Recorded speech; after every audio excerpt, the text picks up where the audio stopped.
All right, I'm going to do, this is really important, but I think you got a lot out of the first one. So we're going to get into this, and I'm going to try to do it pretty briefly, and then we'll do a big time of Q&A, and then, or big or short, whichever one, and then we'll start. But before we do, I want to read to you a quote by Martin Luther King Jr., that if you've never heard this, you can easily find it at the end by just typing into Google. But this is an incredible statement, especially in light of what we just said, of how significant seemingly small things, or especially vocations and occupations people would say don't matter. But Martin Luther King Jr. said this: "If a man is called to be a street sweeper, he should sweep streets even as Michelangelo painted, or Beethoven composed music, or Shakespeare wrote poetry.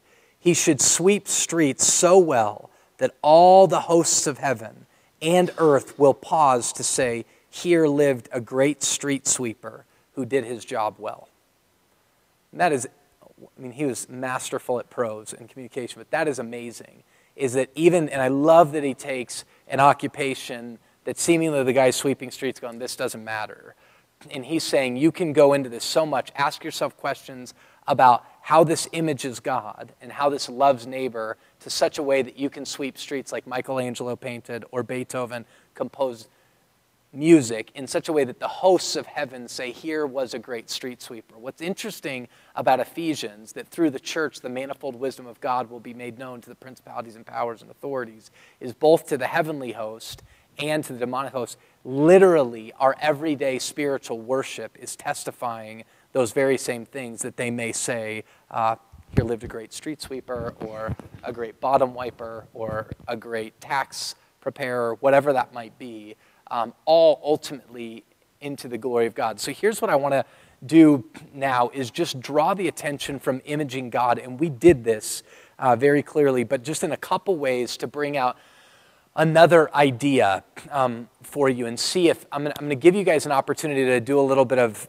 biblical math in the midst of it, but I'm going to give you an example. So to start off with, Martin Luther has a few comments like this, but one of them is he says, when we pray the Lord's Prayer, God give us this day our daily bread, which most of the time in well-fed environments like ours, we spiritualize things like our daily bread. But the prayer of the Lord's Prayer, Father, give us this day our daily bread, when we say that, is literally, you are the sustainer. You are the provider. So for us going to work in a tough work environment under a tough boss, praying for our daily bread may be, Lord, empower me, give me today what only you can give me to be who I need to be in this environment. But in an underfed environment, where people are hungry, where people don't know where literally their bread's going to come from tomorrow.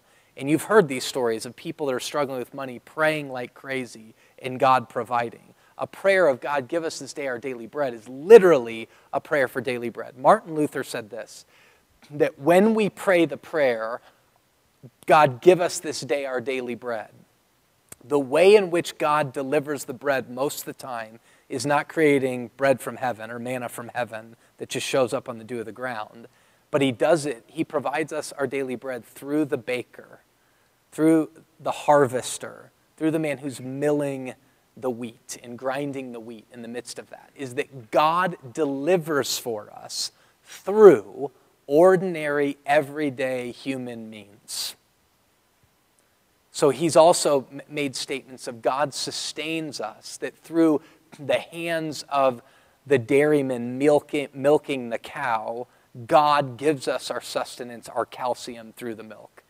So that he got to the point of even saying, and this is where love, that God loves the world, and the milkman loves his neighbor through the milking of cows, is the idea. So it isn't just that we reflect worship to God, but literally we fulfill our human vocation, Micah 6:8, which is love your neighbor as yourself, through the fundamental things that we do. So I'm going to give you some examples, and then I'm going to see if you guys on short notice can do any of these. One of our pastors was meeting with a guy, and I alluded to this earlier if you didn't catch it, and This guy does some engineering stuff and works on some big projects. And one of the projects he was working on was building a bridge in a certain community. And he was really struggling this whole integration of faith in his life. And so this pastor of ours sat down with him and said, talk to me a little bit about this, because you're struggling with meaning in what you're doing in your job. And the guy's statement to him was, man, I'm building a bridge. And you're telling me this matters, but at best, I'm saving people 20 minutes of commute time. 20 minutes. And he's like, that's literally what I'm giving myself to every single day, is building a bridge. And the best I can come up with is I'm saving people 20 minutes of commute time. Now, this pastor of ours was sharp enough that he said, okay, let's slow down for a minute and let's do some math. Is there any way you would be able to calculate how many people will drive on that bridge in a day? And then how many people in the end, if we multiplied that by the 5 days a week that are considered working hours, how many people are going to cross the bridge over that period of time? Then they took that number, which was a really large number, and they multiplied it by 20 minutes. And if I'm not mistaken, it was in the thousands of hours that came back, that in the end, this was going to save people. And then the pastor looked at him and he said, what do you think kind of time, what's going to be done in that time that people are going to then be able to offer back to the wider community, offer back to their families, could offer back to the community and community service, could offer back to other projects that they're working on that culminate and end up doing the very same thing? So this guy slowed down enough and slowed us down enough to go, hey, is that true that when we go, this is all I'm doing, that that's really doing it? We have another guy in our congregation that works for a company that makes fasteners for light poles that would go on streets. Fasteners. He doesn't make the light poles. He doesn't make the lights. He makes the fasteners that hold together the light pole. And so you begin to envision, what is the everything that the creating, the ruling and subduing, the creating of a company that makes for lights do for a community? And so you just get at a couple of these things. You're like, a fastener on a pole ensures the pole holds together. So when the mom is going down the street during the day and the lights aren't even on, pushing her kid, the pole doesn't fall and hit her in the head or hit the child in the head. Like a fastener holds that together. The whole fastener also holds the light together that provides light at night when the college girl's walking down the street, that it provides light in such a way that the man who may be thinking of assaulting her doesn't assault her because it's a lit road rather than a dark road. You begin to play this out multiple times. The light on the road shines light on a new building that architect just designed so that a glimpse of beauty may hit a depressed person just at the right time to go, wow, isn't that wonderful? And even if it's to give them 15 seconds of pleasure through that light shining on that, all comes back to a fastener being made. And these are the things we so often as humans take for granted that have fundamental means to love our neighbors as themselves. So I gave you 2 examples. Anything you can think about that you do or a vocation out there that typically gets overlooked, that through thinking through those equations would go, man, they really are loving their neighbors. What's that? An auditor? Tell me how. Did you say auditor? Yeah. Tell me how, loving neighbor. Not just, and it gets into imaging God. How? Oh, were you just saying that's what you do? So let's play it out together. All right. Let's play that out together. An auditor, how does an auditor love their neighbor?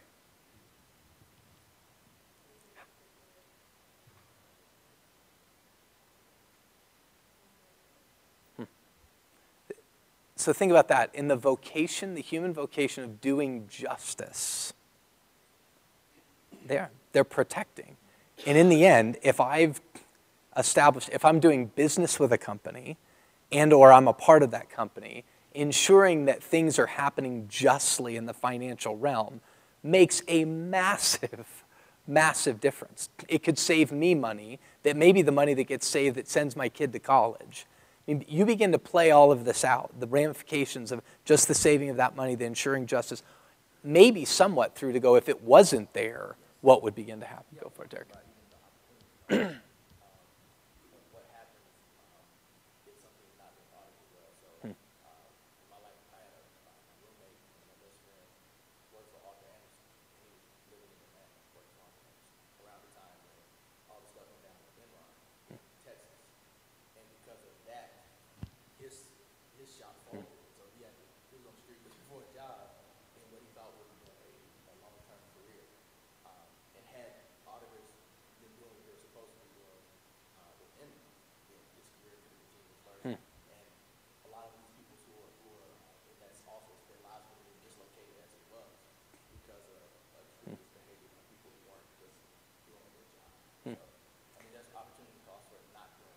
There's huge opportunity.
That is so brilliant, like the level of thinking. So I have two friends of mine right now whose children have cancer. One has leukemia, one's had brain cancer. And I have another then friend my age who just is applying for the Lymphoma Man of the Year award, went through a stem cell transplant and everything. I guarantee you those people feel loved through the ability to get the medication that they've gotten to enable them to extend their life, as do their parents feel that they get another day with their kids one way or another. And there's a chain to all that stuff. And what Luther's saying is that we would slow down long enough to be grateful and thankful for how this person is displaying God's care to me through the very nature of doing their work. So one of the things one of our congregations in Redemption did is develop thank you cards and tell their congregations to think in this way, and then to write thank you cards for typically people that are unappreciated. So the trash man comes by, and they were taking their 10-year-old and 12-year-old kid outside and stopping them. What is it? Hey, we just wrote you this card because we want to tell you, you love us by picking up our trash. Because what would our house look like? Right? You know what it's like when you forget to take out your trash one time. It's like, good God, our garage stinks and the side of our house stinks and we have this stuff everywhere. And you think about that. If these people weren't doing this, and then you look at it, and just to put this in there, because this is huge, is when we talk like this, they're like, so that's the mission of the church? Think what happens when you have people going out and you have a group of people living in a neighborhood and 4 of the people there all thank their trash man, and the trash man begins to find out, what in the world? I've never been thanked in my life. We had a baseball team started out of our church. It's not a church baseball team, but a group of people started a club baseball league, and they said they're going to do cultural discipleship through it. So the theme of the team is we're going to be a team for others. So we're going to recognize everybody. We're going to treat the other team the way we'd want to be treated. We're going to treat other players on our teams the way we want to be treated. And then we're going to treat the unappreciated, the unnoticed, the scorekeepers and the umpires that typically never get noticed. So at the end of the game, they have all the kids. Even umpires. That's exactly right. But truly, at the end of the game, they got in this habit of like just going up afterwards, after they shake hands with the other team, and then running, kind of catching up with the umpire, and each one of them going, thank you so much for doing what you're doing. Our game wouldn't have been the same game we had if you weren't here. And every umpire's like, what? Like, are you kidding me? There's no way. I've never been thanked in my entire life. And this is where I'm going to draw this, and then we'll go into Q&A, because hopefully I'm stirring with you guys some exercises you can begin to do at home and outside places, because these are really fun to continue to go through. But umpires, thank you cards. Oh, I had a good thought. The evangelistic opportunities of this has been absolutely unbelievable. Unbelievable. And there's an essay in God on the Dock that C.S. Lewis wrote. And he's writing this essay specifically at a time where he talks about the watchdogs. And this was kind of at the height of people trying to stamp out Christianity in Britain at substantial levels, more through the scientific atheist. That's old school, modern progress is going to continue on down the way. We're in a different area right now, but there's now a lot of watchdogs around too. And he's writing this essay saying, how do we get past the watchdogs with Christianity to really see Christianity become really impactful on culture? And he uses this distinguishing difference between really overt statements about the gospel versus the gospel being latent, that's the word he uses, in everything that we do. And so he says this. Presume you're going to write a very overt book in defense of Christianity. How many Hindus are going to read it? So his point is, like right now, if a Hindu writes an apologetic book, how many of us are going to go out and go, I'm trying to read the defense of Hinduism? Right? Or how many atheists are going out to read the apologetic works that are very directly in defending Christ? So he's not saying don't do that, but he does make a statement to go, what we need more of is not that. What we need more of is books about all kinds of subjects, and he's speaking about books at this point, that have within them their Christianity latent. So this is where he gets in. He goes, imagine if somebody writes a book on Hinduism, it doesn't shake you at all because you don't read it. But if every time you read the best text on home improvement, the best text on science, the best cooking books, you found out that they were written by Hindus and the foundation of them were all Hinduism, he says that would shake you to the core. And it's an incredible line. One, because what we've just gone through biblically is this is worship, this is love, and now what we're saying is it is mission. Fundamentally, it is mission. There's another guy that we like to read, Leslie Newbegin, and these are two big words, and I'm going to end with these next few, this statement and then drawing an image on the board, and then we'll go to Q&A. Newbegin was in India for a really long time, came back to England and began to go, oh my gosh, this is every bit as anti-gospel of a culture as the culture I was just in India. The problem is it thinks it's Christian. But as he began to talk about mission to the Western context, that had the gospel and had it wherever, he began to come up against this reality that every time people talked about mission, they talked about it as activity, of which he's saying it is. But he had to get people to understand that mission is also, so he used these two terms, and they're not going to hit you immediately, but he talked about the church's mission has both a missional dimension and a missional intention to it. So intention means the whole purpose is mission, right? So if we go out and decide to have an evangelistic campaign in downtown Littleton, since Rob's here and passionate about downtown, in downtown Littleton, and we go out and we're trying to share Christ, that's intention, that's activity. Or we go out and try to love our homeless neighbors by providing food, that's activity in the midst of it. But he says then there's these things like, he doesn't say this, but here's an image. Then there's these things like marriage, where if you said, is marriage have a missional intention to it? No, you don't get married to somebody. Now, I don't know if your church is, but you really shouldn't get married to evangelize them. Right? That's not a good idea. So it doesn't, the purpose of marriage, the intention of it is not evangelistic. And yet there is clearly an evangelistic and mission dimension to your marriage. The Bible says so. In Ephesians chapter 5, he outlines how a marriage should begin to look. Husbands loving their wives, wives submitting to their husbands, this whole dynamic. He ends it with this statement. This mystery is profound. I'm speaking about Christ and the church.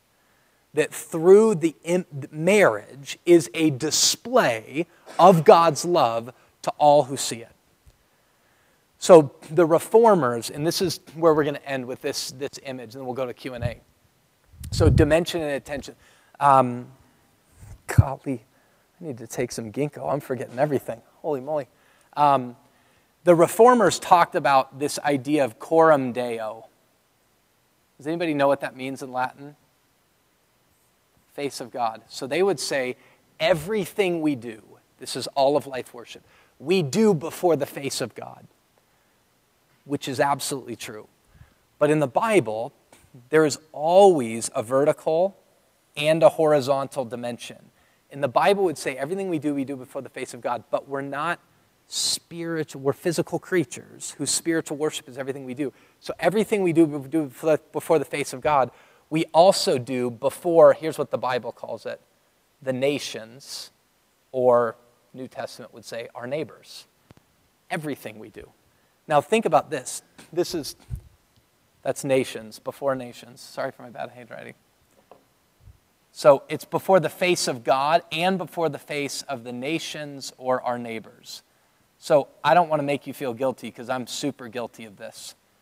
But truthfully, the way we groom our lawns has a missional dimension to it. I mean, if he says everything you do for the glory of God, eating and drinking, literally everything we do before the face of God and before the face of our neighbors. And here's the thing, it's not to make you feel guilty, but if you start thinking like that, not as a burden, but as a way to image God and love your neighbors. So if your neighbors really let their lawn go to crap, right, and they have weeds everywhere, does that love you? You're like, our home value's going down. I look out my window, that's terrible. This is miserable. And you're like, I wish we had a homeowners association, right? If you don't at that point. So, but if you begin to think through that logic of this is loving your neighbor, not just as being a legalism or something to do, but a means to love. Now, here's the way I want to end this, because this helped me a lot to understand this. So you always have this love God, love neighbor, right? That's the calling of us as Christians in the church. And then I'm the one who's supposed to do it, or we're supposed to do it as a community. And here's the thing. I want to honor God. I want to worship him, glorify him, whatever language you want to say. I want to love and serve my neighbor. But here's the thing. I want to be happy, right? We'll end with an easy kind of fun one.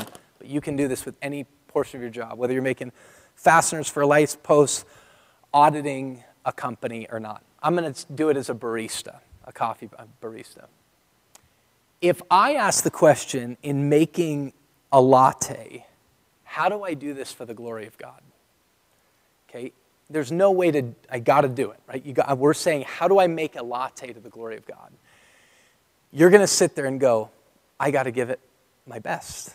Like the only thing I can offer God is offer it my best. So in the end, you sit there and you go, I need to steam the milk at just the right temperature. I need to pull the shots at just the right timing. I need to pour them in there to where the crema on top of the latte is just perfect.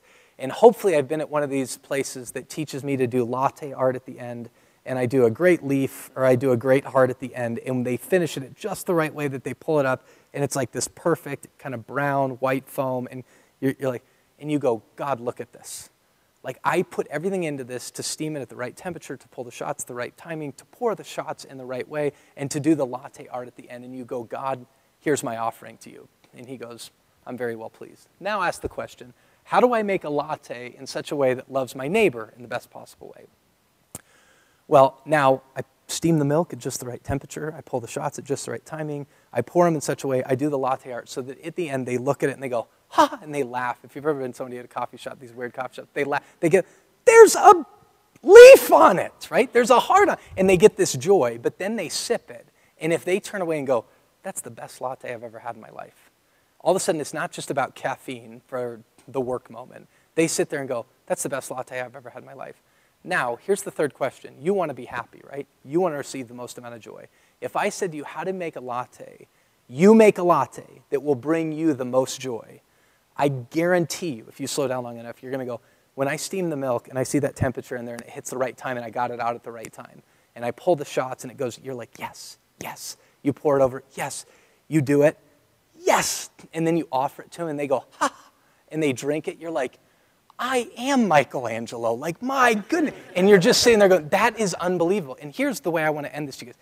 Those three things meet fundamentally at the level of the excellence of our work. So it's never just like, I need to do it because it's good for them. Well, no, it glorifies God, and the only place you'll receive the most joy. And that could be true on a math test, right? That could be true on auditing. That could be true in teaching. Any one of those things. In the end, even when you're a teacher and you're dead tired and you go in and you muster up the last point of strength so that you can deliver the lesson plan that you were up till 2 a.m. writing, or you can sit down with those parents to walk them through the individualized education plan for their special needs student, and you do it in such a way when you're that tired and you sit with them and they go, you're the best teacher in the world. And you're sitting there going, God, I am, right? Like that, you experience the joy, you know God's receiving the glory, and they're receiving service through that and love, which is, they all coalesce right at that moment. And that's what God intends. And that's what we're talking about in calling, is if you take the totality of what we said today and you go, that's not mission, you're crazy. You are absolutely crazy. And I'm telling you, we could tell you story after story after story of unbelievers who we're now in substantial evangelistic conversations with or who've come to Christ solely because of the level at which we're doing things, understanding its worship, its service, and its joy related. So let's go to questions. Any questions? And then I know we're going to have some time to pray as well.